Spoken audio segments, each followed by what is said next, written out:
Hello and welcome.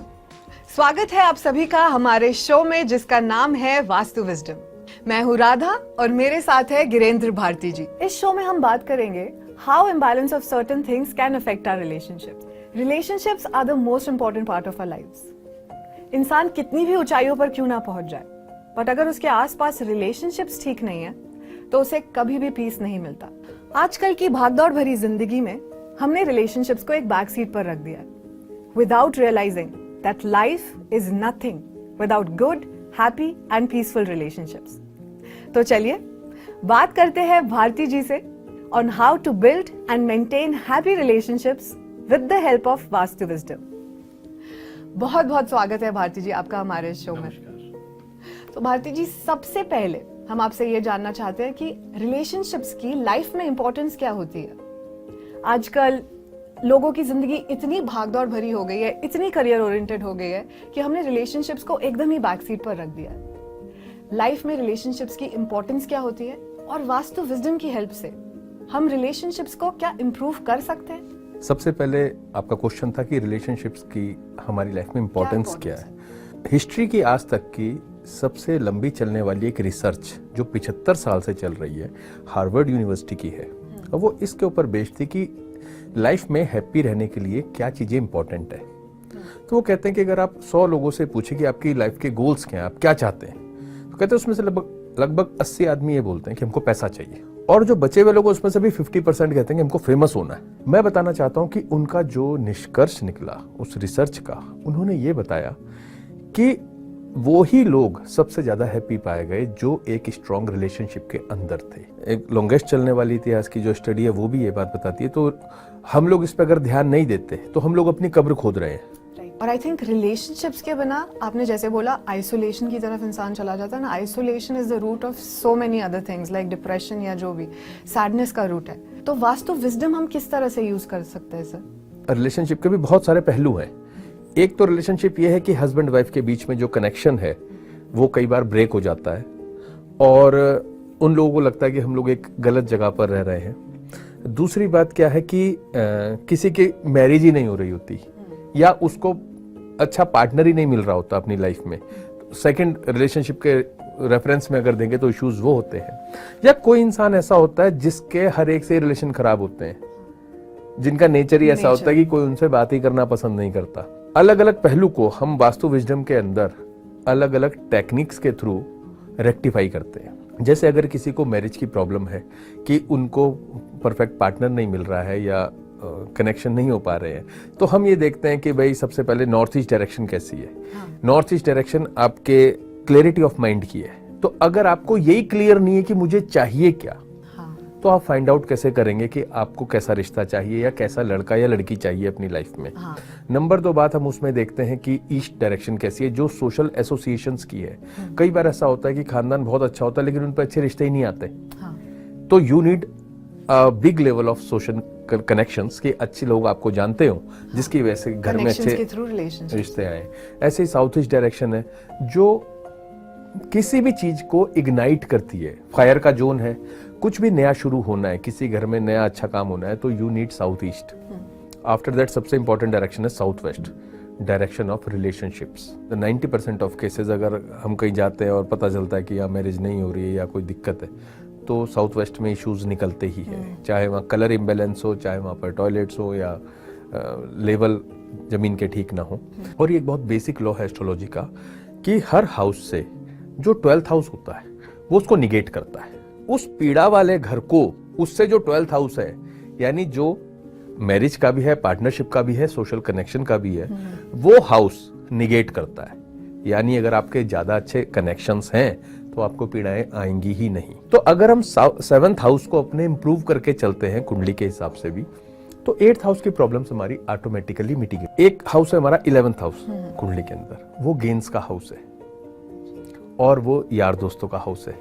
तो अगर हम उसको भी इंप्रूव करते हैं तो you will get a bigger friend circle. कोई आदमी ये कहता है कि मेरे को मैरिज हो गई है लेकिन हमारी आपस में नहीं बन रही, जो सबसे ज्यादा प्रॉब्लम है। उस कंडीशन में अगर हमको वास्तु के हिसाब से देखना है या एस्ट्रोलॉजी के हिसाब से देखना है या हमको उसके बिलीफ सिस्टम को देखना है कि उनकी एक दूसरे से एक्सपेक्टेशंस कितनी है।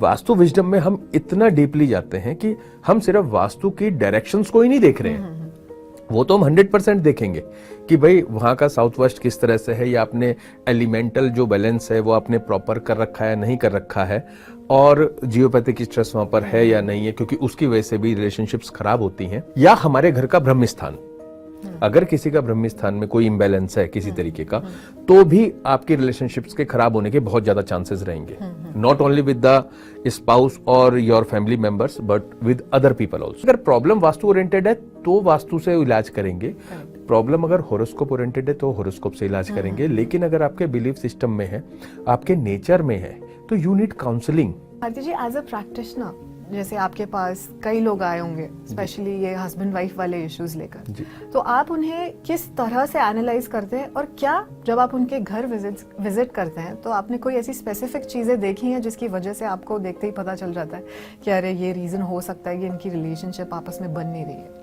90% मेरे को पता होता है इनके घर में क्या होगा जिस वजह से इनकी ये हालत है। और दूसरी बात क्या होती है कि जब कोई आदमी बोल रहा होता है, हम उसके शब्दों से हम सारी चीजें कैच कर लेते हैं कि ये शब्द कौन से डायरेक्शन का है, ये शब्द कौन से देवता का है, ये शब्द कौन सी एंट्रेंस का है, और ये जो शब्द है ये कौन से प्लैनेट को, राशि को और हाउस को रिप्रेजेंट कर रहा है। And it most of the time it hits.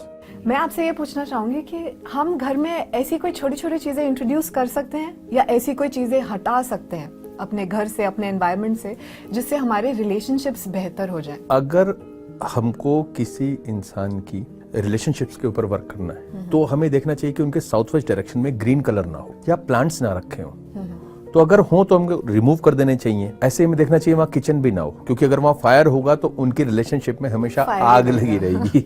वहां पर उनकी एक फोटो येलो कलर के फ्रेम में लगा देते हैं, जिसके ऊपर से एक येलो लाइट भी लगा देते हैं, तो उनके रिलेशनशिप्स के अच्छे रहने में के बहुत ज्यादा चांसेस हो जाते हैं। साउथ ईस्ट का जो जोन है, यानी साउथ और साउथ ईस्ट डायरेक्शन के बीच वाला जो हिस्सा है, उस जोन में अगर हम एक फेविकोल का डब्बा रखते हैं फेविकोल का डब्बा रखेंगे तो भी उनकी रिलेशनशिप बहुत अच्छी हो सकती है। और एक बात और ध्यान रखनी कि जो शादी की एल्बम है या इनका कोई फोटोग्राफ है या इनका जो बेड है, वो साउथ ऑफ साउथ वेस्ट में नहीं होना चाहिए, जो मैंने आपको बताया था डिस्पोजल का जोन है। और ऐसे ही जो साउथ ईस्ट का बेडरूम है वो भी ज्यादा प्रॉब्लम देता है, क्योंकि वो फायर का जोन है, तो बहुत ज्यादा गर्मी दिमाग में चढ़ी रहती है। उसके लिए बेटर है कि बेडरूम को क्रीम कलर में पेंट कर दें, अगर आप चेंज नहीं कर सकते तो। एक बात मैं और कहना चाहूंगा अपने क्लाइंट्स को भी और आपसे भी कहता हूं, रिलेशनशिप एक ऑनगोइंग प्रोसेस है। ये कोई ऐसी बात नहीं है कि आपकी मैरिज हो गई या आपकी एक बार फ्रेंडशिप हो गई तो वो अपने आप से चलती रहेगी। एक वर्ड हमेशा याद रखिए जो मैं अक्सर आगे भी यूज करता रहूंगा, कैनाई, CANI, continuous and never ending improvement. ये हमको अपनी लाइफ के हर एक पार्ट में रखना है। ऐसे ही रिलेशनशिप्स के अंदर भी अगर आप लगातार अपनी रिलेशनशिप को इंप्रूव करने के लिए कुछ नहीं कर रहे हैं तो आप भूल जाइए कि क्या होगा, आपको प्रयास करना पड़ेगा।